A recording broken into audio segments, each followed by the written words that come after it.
Assalamualaikum warahmatullahi wabarakatuh.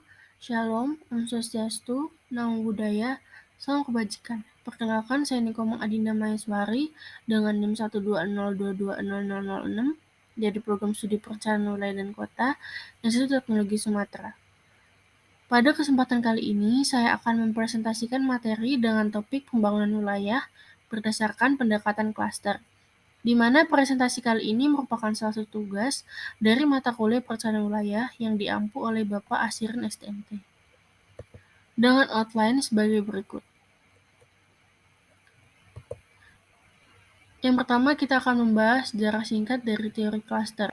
Pada tahun 1990, Porter berasumsi bahwa persaingan global pada saat ini itu suatu bangsa atau suatu negara wajib memiliki competitive advantage of nation yang dapat bersaing di pasar internasional jika memiliki 4 faktor penentu dan 2 faktor pendukung. 4 faktor penentu tersebut yaitu kondisi faktor atau faktor condition, kondisi permintaan atau demand condition, industri terkait dan industri pendukung yang kompetitif atau related and supporting industry, dan yang terakhir ada faktor kondisi struktur, persaingan, dan strategi industri atau firm strategy, structure, and rivalry. Dan dengan 2 faktor pendukung yang akan mempengaruhi interaksi dari keempat faktor penentu tersebut, yaitu ada faktor kesempatan atau chance event dan faktor pemerintah atau government. Secara bersama, 4 faktor penentu dan 2 faktor pendukung akan membentuk sistem dalam peningkatan keunggulan daya saing yang nantinya akan disebut Porter's Diamond Theory.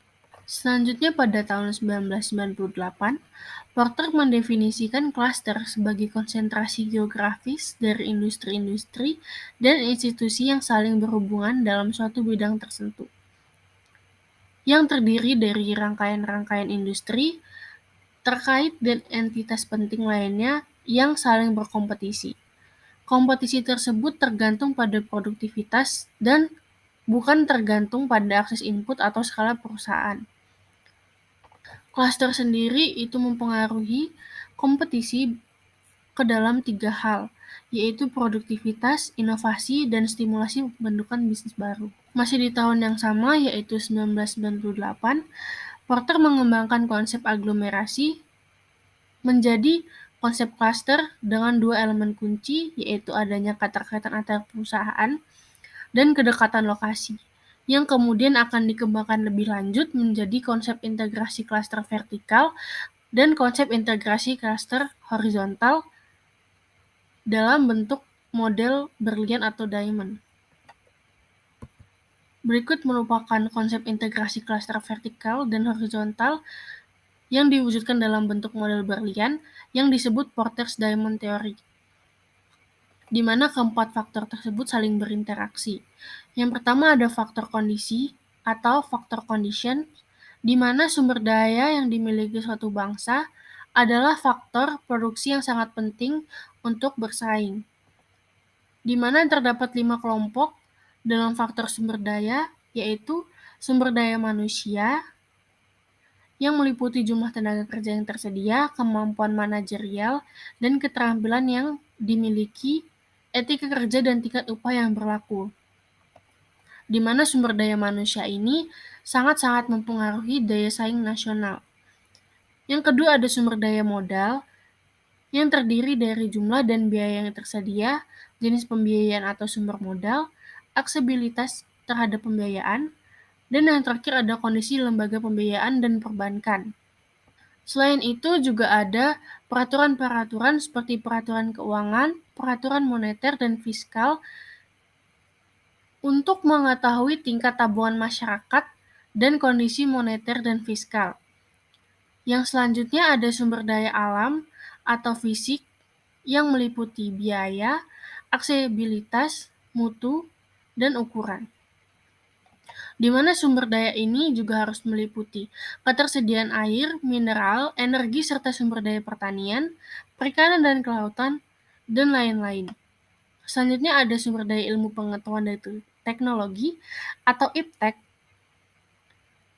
di mana sumber daya ini terdiri dari ketersediaan pengetahuan tentang pasar, pengetahuan teknis, pengetahuan ilmiah yang menunjang dalam memproduksi barang dan jasa.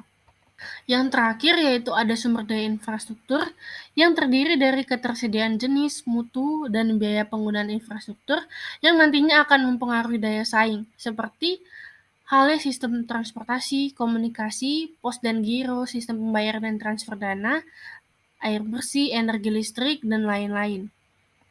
Yang kedua ada industri terkait dan industri pendukung atau related and supporting industry. Keberadaan industri terkait dan pendukung ini akan mempengaruhi daya saing dalam hal industri hulu yang mampu memasok input bagi industri utama dengan harga yang lebih murah, dengan mutu yang lebih baik, dan pelayanan yang sangat cepat, dengan pengiriman tepat waktu dan jumlah yang sesuai dengan kebutuhan industri. Begitu pula dengan industri hilir yang menggunakan produk industri utama sebagai bahan bakunya. Jadi dapat disimpulkan jika industri hilirnya berdaya saing global, maka dapat menarik industri hulunya juga dapat ikut berdaya saing. Selanjutnya ada persaingan, struktur, dan strategi perusahaan atau firm strategy, structure, dan rivalry. Adanya tingkat persaingan bagi perusahaan akan mendorong kompetisi dan inovasi. Dalam hal ini, strategi perusahaan akan sangat dibutuhkan untuk memotivasi perusahaan untuk selalu meningkatkan kualitas produk yang dihasilkan dan selalu mencari inovasi baru. Struktur perusahaan ini akan menentukan daya saing dengan melakukan perbaikan dan inovasi.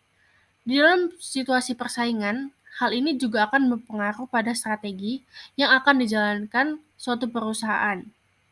Lalu yang terakhir ada kondisi permintaan atau demand condition, di mana kondisi permintaan merupakan sifat dari permintaan pasar asal untuk barang dan jasa industri.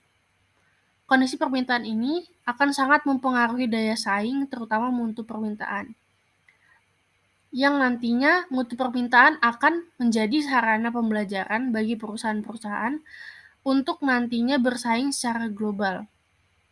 Mutu permintaan memberikan tantangan bagi perusahaan untuk meningkatkan daya saingnya dengan memberikan tanggapan terhadap persaingan yang sedang terjadi.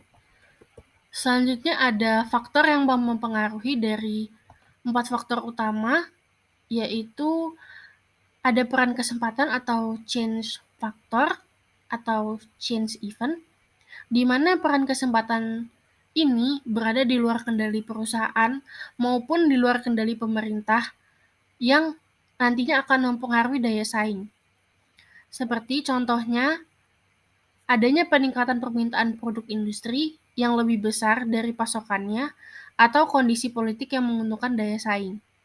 Selanjutnya ada faktor yang kedua yaitu faktor peran pemerintah atau government, di mana peran pemerintah akan berpengaruh terhadap faktor-faktor yang menentukan daya saing.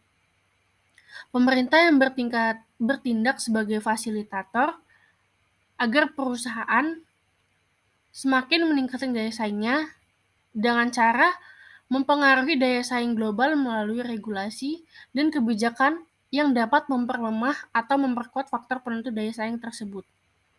Selain itu, pemerintah juga dapat memfasilitasi lingkungan industri yang mampu memperbaiki kondisi faktor daya saing sehingga dapat berdaya guna secara efisien dan efektif. Selanjutnya ada pembentukan ulang model pengembangan ekonomi wilayah, di mana menurut Porter, pendekatan tradisional atau kebijakan industri untuk pembangunan ekonomi itu sudah tidak berfungsi lagi, di mana untuk pendekatan tradisional itu meliputi perbaikan lingkungan dan iklim bisnis, di mana bersaing secara agresif untuk investasi dan pabrik baru, pembangunan industri-industri berteknologi tinggi, dan pembangunan pertumbuhan yang tinggi dengan cara berinvestasi pada infrastruktur dan proyek kawasan industri. Yang selanjutnya dibentuk arah baru pembangunan wilayah dengan memahami terlebih dahulu faktor-faktor penentu keunggulan kompetitif dalam ekonomi global yang modern, seperti pembangunan yang berfokus pada keunggulan kompetitif dan bukan hanya menciptakan lapangan kerja, Pembangunan berbasis klaster, di mana mencerminkan inti dari pendorong terciptanya lapangan kerja dan upah, dan pembangunan kekuatan yang ada saat ini dan yang potensial untuk nantinya akan dikembangkan. Selanjutnya ada pengembangan strategi pembangunan daripada daftar tindakan, pembangunan dengan prioritas dan urutan, dan yang terakhir ada pembangunan berdasarkan data. Dan bukan hanya dari politik atau pemikiran penuh harapan semata. Selanjutnya ada keunggulan kompetitif, di mana dapat diartikan sebagai kemampuan perusahaan di wilayah tersebut untuk memiliki kinerja yang jauh lebih tinggi dan jauh lebih unggul dibandingkan perusahaan di wilayah lainnya. Sehingga perusahaan harus mampu untuk menunjukkan kualitas yang lebih besar daripada pesaingnya.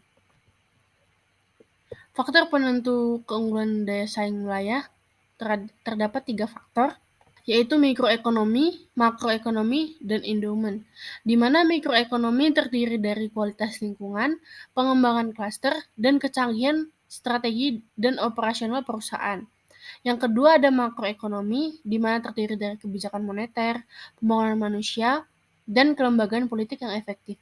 Yang terakhir ada faktor endowment, terdiri dari sumber daya yang telah dimiliki oleh suatu wilayah, seperti lokasi, lahan, kesuburan tanah, iklim, dan lain-lain.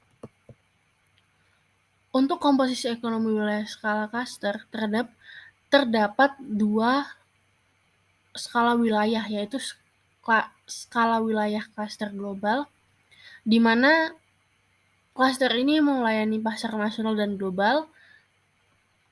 Oleh karena itu, pada klaster ini mudah terpapar kompetisi dengan wilayah dan negara lain. Yang kedua ada skala klaster lokal, di mana klaster ini melayani pasar lokal yang menyebabkan sedikitnya terpapar kompetisi dengan wilayah lain di dalam negeri maupun luar negeri. Selanjutnya ada manfaat klaster sebagai alat pengembangan ekonomi wilayah, di mana klaster sendiri dapat meningkatkan keterkaitan atau linkage dan limpahan atau spillovers, lalu meningkatkan jumlah perusahaan terkait atau multiplikasi, dan yang terakhir dapat meningkatkan efisiensi dan efektivitas kebijakan ekonomi tradisional.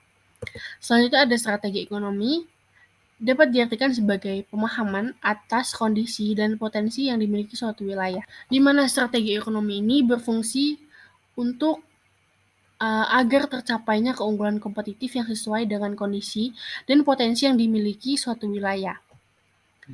Selanjutnya ada pengaruh pemerintah dalam upgrading cluster. Yang pertama ada keunggulan nilai-nilai wilayah, di mana posisi keunggulan kompetitif yang khusus seperti lokasi, warisan fisik dan budaya, kekuatan saat ini, dan potensi kekuatan. Yang kedua ada mencapai dan memelihara keseimbangan dengan wilayah sekitarnya, dengan mencari apa kelemahan dari suatu wilayah yang harus diatasi dan dipikirkan jalan keluarnya. Selanjutnya ada kekuatan unik yang dimiliki, yaitu dapat mengembangkan elemen-elemen iklim dan lingkungan bisnis yang unik atau unggul dibandingkan dengan wilayah lain. Yang selanjutnya akan ditentukan prioritas dan urutan pengembangannya. Selanjutnya ada peran swasta dalam upgrading cluster. Yang pertama ada perbaiki kondisi faktor input, termasuk penyediaan personel yang terlatih dengan tepat, kualitas dan kesesuaian kegiatan penelitian lokal di universitas, penciptaan infrastruktur fisik yang disesuaikan dengan kebutuhan cluster, dan yang terakhir adalah penyediaan informasi spesifik terhadap suatu cluster. Yang kedua ada menjalin hubungan kerja sama dengan badan pemerintah dan lembaga lokal dalam hal utilitas, sekolah, dan penelitian klaster. Yang selanjutnya ada mengembangkan jaringan informal dan asosiasi, misalnya asosiasi perdagangan informal, konsorsium, dan badan kolektif lainnya, seperti asosiasi perdagangan dan badan kolektif.